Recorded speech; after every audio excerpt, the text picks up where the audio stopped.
petits-enfants de la patrie, avec le peuple. Aujourd'hui, nous allons décrypter le nouveau grand scandale qui éclabousse la Macronie et tous ces charognards qui la composent. Je veux parler de l'affaire McKinsey, un cabinet international de conseil en stratégie dont le siège est situé à New York, où McKinsey fut fondé en 1926 par James McKinsey, professeur à l'université de Chicago, et ce cabinet compte plus de 130 bureaux répartis dans 65 pays et réunissant près de 30 000 personnes. Mais cette société est réputée comme étant l'un des cabinets de conseil en stratégie les plus prestigieux au monde, notamment en raison de la très grande sélectivité de ses entretiens de recrutement. Donc, de quoi il en retourne? Voici un florilège. C'est un sujet qui est peu traité dans les médias, à mon avis qui va monter ces prochaines heures. Je disais que ça peut être à Emmanuel Macron ce qu'a été les diamants de Bokassa à Valéry Giscard d'Estaing, parce que c'est un scandale d'État en pleine campagne présidentielle. Je suis sur les Champs-Élysées, devant le 90 avenue des Champs-Élysées, le siège parisien du cabinet américain McKinsey.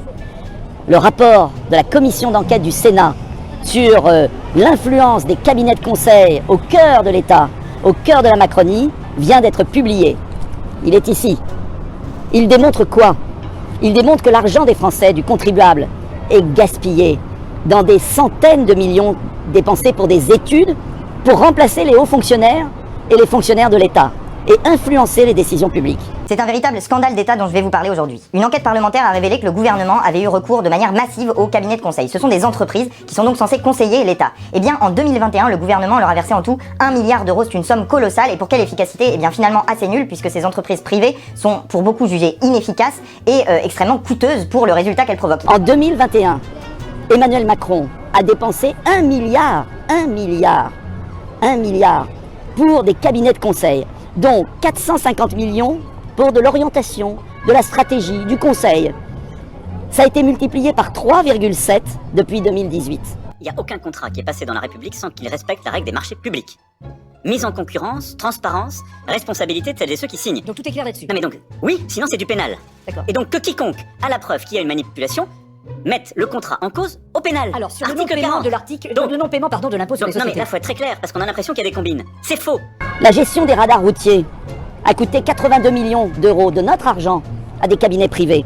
Cela veut dire que McKinsey a été payé d'1,12 million pour une stratégie nationale de santé. Pire, 68 contrats pour McKinsey sur la politique sanitaire pour 41 millions d'euros, 10% de la somme sur la vaccination, etc. Je pourrais vous citer 4 millions d'euros pour McKinsey pour réduire les prestations des aides au logement pour les pauvres étudiants. 4 millions d'euros. Mais ce qui est beaucoup plus grave encore, au-delà des dépenses colossales, c'est que la Macronie installe le conflit d'intérêts au cœur de l'État. Car ces consultants de McKinsey ou d'autres sociétés de conseil, ils conseillent aussi des entreprises. Peut-être Pfizer, il faudra vérifier. Alors, on installe au cœur de l'État des gens qui ont des conflits d'intérêts. Et pire, ils s'expriment, le rapport du Sénat l'explique, au nom de l'État. Ils utilisent les mails des administrations, ils utilisent les logos. Ce qui veut dire qu'il y a des concours avec des hauts fonctionnaires rigoureux, loyaux, qui sont honnêtes. Et les décisions sont prises par des gens du privé qui servent des intérêts privés. Il y a des règles de marché public. La France est un pays de droit.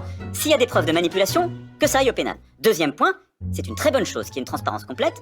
Cour des comptes, assemblée dans leur travail de contrôle de l'exécutif, pour dire les choses. Ensuite, moi je demande qu'on nous donne aussi de la profondeur. Comment depuis 15 ans, les contrats avec les consultants ont évolué? Donc on voit bien quand même qu'il y a une Donc la problématique. justice devrait s'en saisir? En tout cas, Monsieur Macron est très énervé sur France 3. Il nous refait le coup de qu'ils viennent me chercher. Que ça aille au pénal, dit-il. Ben on en profitera pour lui demander où est le coffre de Benalla, par exemple. Non mais parce que tant qu'on y est, qu'il nous explique tout, parce que là il prend ça de haut et on a entendu Oh, Monsieur Attal il ici est même. agacé, on voit bien qu'il est agacé. Monsieur Attal au GG aussi la semaine dernière a balayé ça d'un revers de main, circulé, y a rien à voir. C'est pas circulé, y a rien à voir. Il y a pire encore en termes de déontologie. Des cabinets ont fait des cadeaux à l'Élysée, c'est-à-dire des études non payées. Pourquoi? Madame la rapporteure, je vais répondre à vos questions.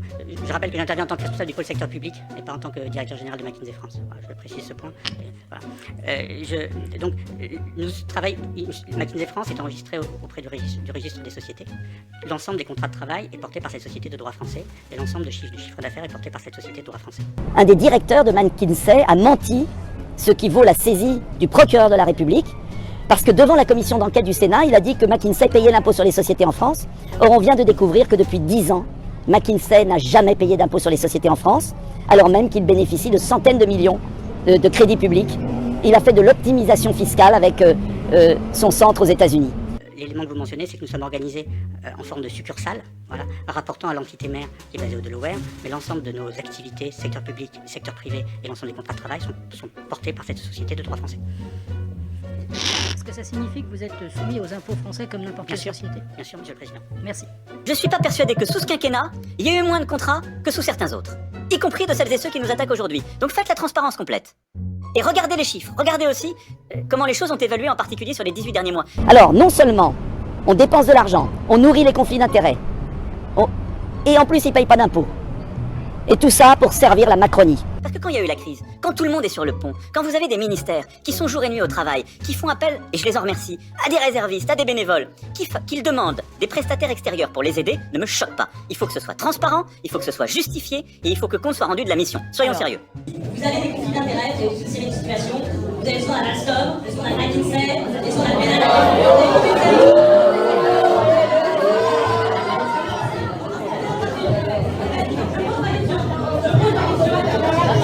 Bravo la démocratie! La démocratie!